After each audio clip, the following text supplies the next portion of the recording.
Good morning, kids!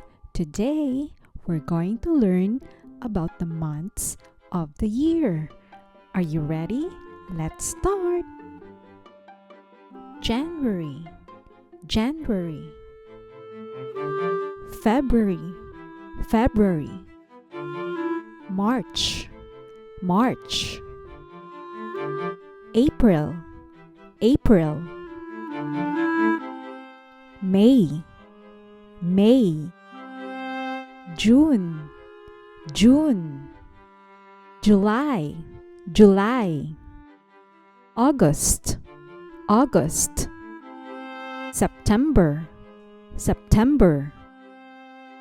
October, October.